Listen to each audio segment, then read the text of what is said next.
মেয়েটা কোনো কথাই বলছে না অনুজ। অসম্ভব একটা ধাক্কা পেয়েছে, ও কিভাবে এই ধাক্কাটা সামলে উঠবে জানি না। চূড়ান্ত একটা আঘাত পেয়েছে সেটা নিয়ে তো কোনো সন্দেহই নেই, কিন্তু ওকে ওকে তো উঠে দাঁড়াতে হবে অনুজ। না, আমি আজকের দিনটা নিয়ে ভাবছি না, আমি ভাবছি কাল পরশু তরশু আগামী দিনগুলো নিয়ে। ওকে এখানে একা রাখা যাবে না। মানে ওর তো আর কেউ রইল না, বাবা মা দুজনেই চলে গেল, তোমরাও সবাই চলে যাচ্ছ, থাকবে কোথায়? ওই যে গুড্ডির পাশে ওই ভদ্রমহিলা দাঁড়িয়ে আছেন না, উনি গুড্ডিকে খুব ভালোবাসেন। উনি গুড্ডির নিজের নানির মতন। নিজের নানির মতো আর নিজের নানি পার্থক্য আছে। আজ নিজের নানি তো নয়। আমরাও তো নিজের কেউ নই অনুজ, তবে এভাবেই তো মানুষ কাছের হয়ে ওঠে। আর সত্যি কথা বলতে কি, আমার মনে হয় প্রথমত ও পাহাড় ছেড়ে যেতে চাইবে না, আর দ্বিতীয়ত পাহাড় ছেড়ে গেলে ভালোও থাকবে না। এখন পৃথিবীর কোথাও ভালো থাকবে না।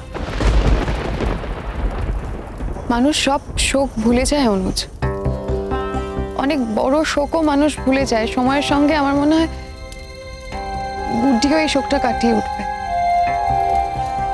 কিন্তু আমার মানে ও পাহাড়ে থাকলে কিন্তু তাড়াতাড়ি রিকভার করবে অনুজ।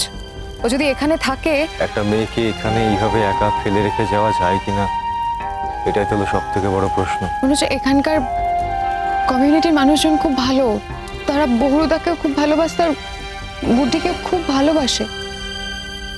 কিন্তু আমাদের মাথায় রাখতে হবে যে ওর কিন্তু আর নিজের বলতে কেউ নেই। অবশ্য আমার মনে হয়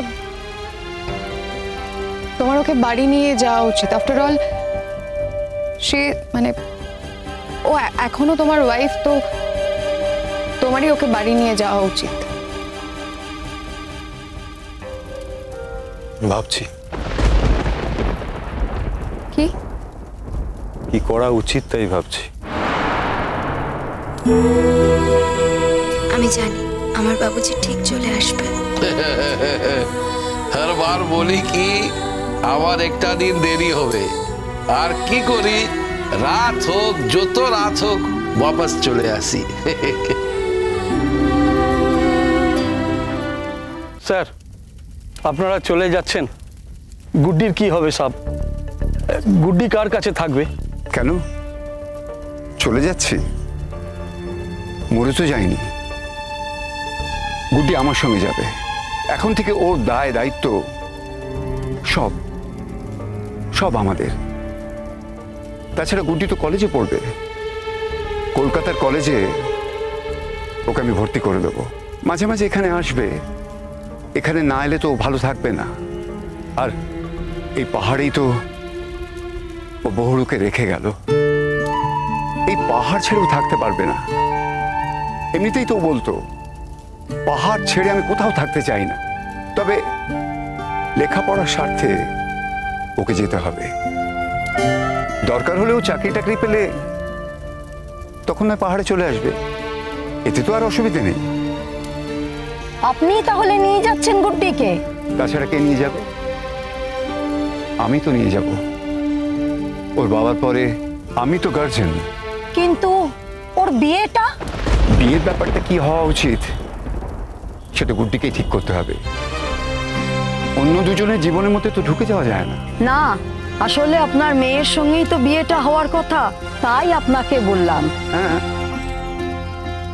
আমার মেয়ের সঙ্গে বিয়ে হওয়ার কথা ছিল, এটা সত্যি। বিয়ের দিন সবকিছু পাল্টে যায়, এটাও সত্যি। কিন্তু এখন ও অনুজের স্ত্রী, এটা সব থেকে বড় সত্যি। একটা কথা ভেঙে দিয়ে একটা কথা তৈরি করা যায় কি না সে নিয়ে কিন্তু আমার মনে কোনো সংশয় নেই।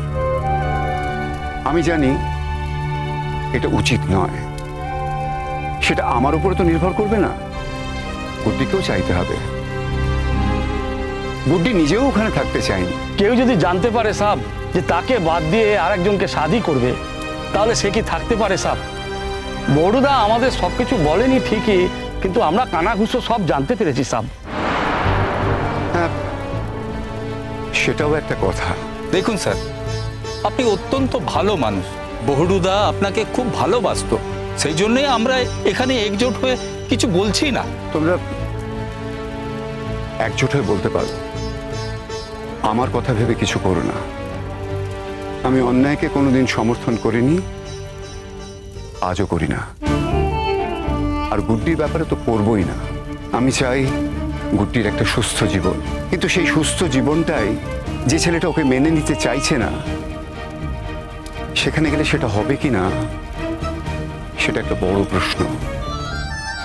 আমি যেমন সুস্থ জীবন চাই, তেমনি চাই ও মান সম্মান নিয়ে বেঁচে থাকুক। ও ছোট থেকেই স্বপ্ন পুলিশ হওয়ার, আমি সেই পথেই ওকে চালিত করব। ও লেখাপড়া করে পুলিশে বড় চাকরি করবে, আর সেটাই হবে ওর সব থেকে বড় উত্তর। তবে তোমরা ভেবে নিও না আমার মেয়ের বিয়ে দেওয়ার জন্য এই কথাগুলো বলছি, বা মেয়ের সংসারটা ঠিকঠাক থাকে এই ভেবে কথাগুলো বলছি। আশা করি তোমরা আমাকে তেমন লোভ ভাবো না। তাহলে সাব, গুড্ডু কি আপনার সঙ্গেই যাচ্ছে? সাব, ওদের ছাড়াছাড়িটা কবে হবে?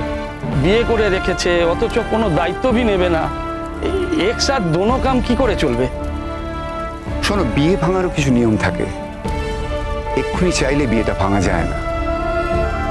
একটা নির্দিষ্ট সময়ের আগে ওরা অ্যাপিল করতে পারবে না, আর অ্যাপিল করার পরেও ওদের কয়েক মাস অপেক্ষা করতে হবে। আর ওই সময়ের জন্য ডেফিনেটলি অনুজকে দায়িত্ব নিতে হবে। তবে গুড্ডির দায়িত্ব কে নিল কে নিল না, তার জন্য আমি আমার দায়িত্ব থেকে সরে থাকবো না। না, কিন্তু একটা জায়গায় তো সমঝোতা করতেই হবে। সাব, আপনি বললে আমরা ওনার সঙ্গে কথা বলতে পারি। উনি মানি মানুষ আছেন, আমরা ওনাকে অনেক সম্মান করি। কিন্তু সাব, উনি যদি আমাদের মান না দেন, তাহলে আমরাও ওনাকে সম্মান করব কি করে? তোমরা কথা বলতেই পারো, আমার কোনো আপত্তি নেই। আর একটা কথা বলছিলাম স্যার, এই যে শিরিন আপনার মেয়ে এখন সব সময় অনুজের সঙ্গে দেখা যাচ্ছে, এটা তো দেখে গুড্ডির খারাপ লাগতে পারে। হ্যাঁ, লাগতে তো পারে। আপনি সব এইটা অন্তত বারণ করুন। যখন সব সম্পর্ক শেষ হয়ে চুকে বুকে যাবে, তখন তো যেমন থাকার তেমন থাকবে, তখন তো কেউ বারণ করবে না।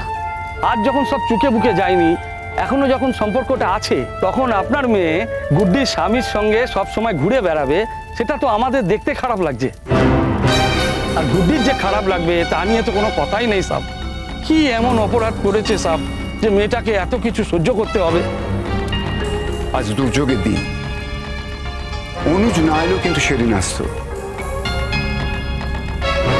হ্যাঁ, অনুজও এসছে, তবে হ্যাঁ, শিরিনকে এসে যে অনুজের সঙ্গে সবসময় থাকতে হবে তার কিন্তু কোনো মানে নেই।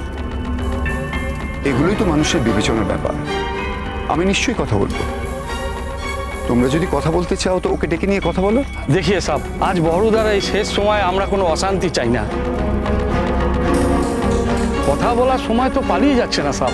কাল যদি আপনারা সত্যিই চলে যান আর গুড্ডি যদি আপনাদের সঙ্গে যেতে চায়, তাহলে কাল আপনাদের সঙ্গে কথা বলা যাবে।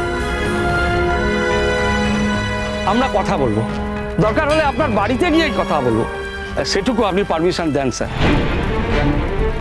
100 বার পারমিশনের কোনো প্রয়োজন নেই। আমার বাড়িতে গেলে কারোর কখনো কোনো পারমিশন কোনোদিন লেগেছে? আমি চাই তোমরা কাল সকালে গিয়ে অনুজের সঙ্গে কথা বলো। আর এটাও চাই গুড্ডির জীবনে গুড্ডি একটা সুবিচার পাক।